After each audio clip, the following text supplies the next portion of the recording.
Well, after so much backlash, I guess we got a response from the writer of the Kenobi series. And first off, let me just say this. I was extremely disappointed to see the Grand Inquisitor get impaled like that. And it kind of does break canon. I kind of read what the writer said. I don't agree with him in all of his points. You should not risk big characters like the Grand Inquisitor that way. I think the Grand Inquisitor has been kind of shaken up as a character for me personally. Speaking from the comics even, not just the animated series and what we see like in the Obi-Wan series. I'm talking about the comics more specifically. We're gonna dive into all of that. Let's read what he said. So it says here, Obi-Wan Kenobi head writer Joby Harold responds to complaints regarding the Grand Inquisitor's death. And before we go further, I made actually a video about this saying how the Grand Inquisitor quote-unquote died in episode 2, but we see him alive in Rebels. I know a lot of you in the comments said oh, he's alive, dummy, he's not dead. Well, he seemed pretty dead to me. Did you see his soulless eyes? He seemed like he had taken his last breath. They made sure of that with the camera. I explained in that video what I think happened is why we see him in the Rebels is there's some sort of a conjuring. The Grand Inquisitor is shown to still exist even years later after Empire Strikes Back. In that comic, if you've read it, Luke Skywalker goes into Tempest, discovers a Jedi temple there, in an abandoned Jedi temple, and finds a lightsaber. While he finds a new lightsaber, you know, the yellow lightsaber that he has now, all of a sudden, the Grand Inquisitor appears. He appears in a ghost form, has the ability to affect the physical world.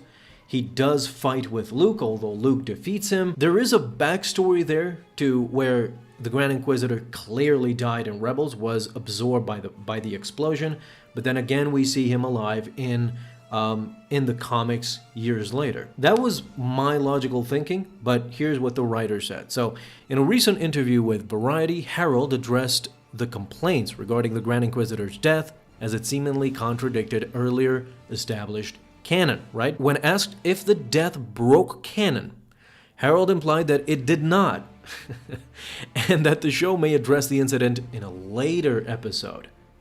Read what the Obi-Wan Kenobi writer said below. So here is directly what he said. Let's see what he said. I'm going to deconstruct it to the best of my knowledge because, again, most people just watch the movies and watch the animated shows.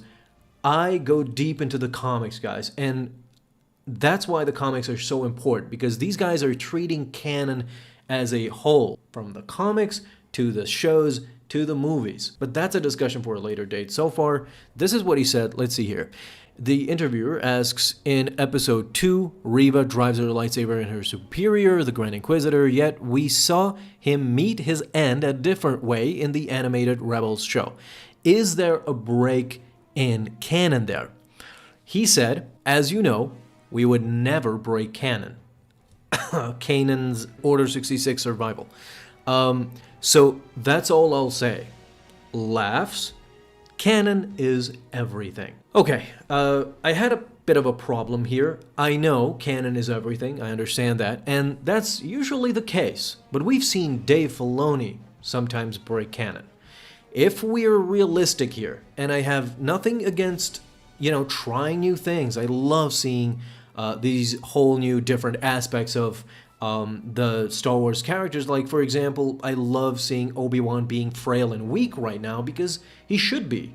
He can't be a super powerful being. Of course, 10 years he hasn't used his lightsaber, he hasn't used the Force, so we see him struggle to come back. He struggles to, stop Leia from falling with the Force. He finally makes it. He completely is dismantled by Darth Vader in episode 3. That completely makes sense, right? What doesn't make sense really is constantly this deconstruction of the canon, what is, what isn't, what could be misinterpreted. We know by now what Bad Batch did, what Dave Filoni did with Kanan's story of how he survived Order 66. In the Kanan canon comics, he survived Order 66 somewhat differently, if not completely differently. It really depends on your perspective. Than how he saw it in the Bad Batch. Was that not breaking canon? Wasn't canon everything back then? That's why I think with major characters, I am kind of against going and doing all these things, tinkering with these things. But I can understand at the very least Kanan, how he survived Order 66. It's interpreted this way, but at the end the result is the same, right? Kanan escapes the clones that are executing Order 66. That's the end result. I'm kind of fine with it, although you did tinker with canon, right? The Grand Inquisitor dying is not tinkering with canon. This is, a 180. When I saw him kind of die in episode 2, yes, was shocking. I know he appears in Rebels. I know he appears even years later after he died in Rebels in the canon comics. So I know that these things can be retroactively, retconned. Does it mean I like it? No, I don't really enjoy that. I hold these characters to a high esteem. Maybe that's my fault, but I do. So he said more. The interviewer asks, so fans should wait to see where that's going before judging it as a mistake or a retcon. This definitely wasn't a mistake. I don't think it was a retcon either. Both of these, the interviewer kind of just asked the wrong question, in my opinion, because clearly it isn't a mistake and it isn't a retcon. The Grand Inquisitor does appear in Rebels.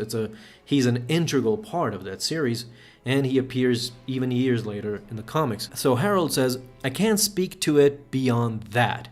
We all know where we're going in the show from the previous films and the TV shows, so anytime you can undercut that, pull the rug, have a reversal, and so on and so on. So he's trying to say that we knew that the fans were going to see the Grand Inquisitor in Rebels, so we try to pull the rug and, shock you by misleading you that he is dead. That's what I mean by saying it isn't a mistake and a retcon. He definitely is alive in Rebels. There's no question about that. There's two possibilities, and I'm going to entertain them right now. I'm just going to say that whatever conclusion we get to, I'm not happy with it. Not in the slightest. I don't think they should have done this, in my opinion, but we're just going to move on. So the first possibility is, of course, the Fennec Shand solution.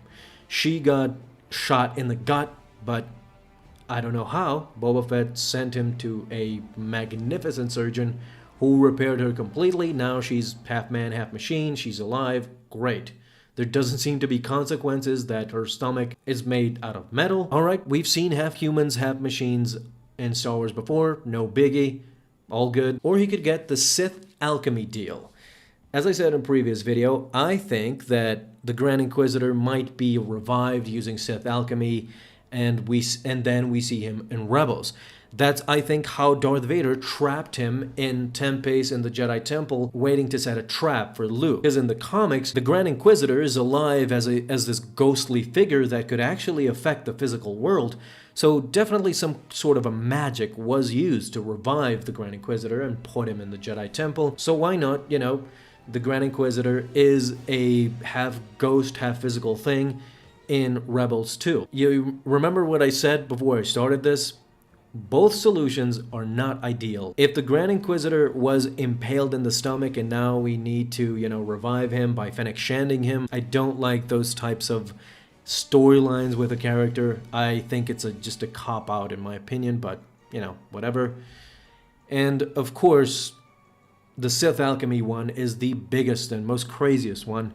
We saw it in the comics. We might see it in the Kenobi series too. That's how they bring him for Rebels.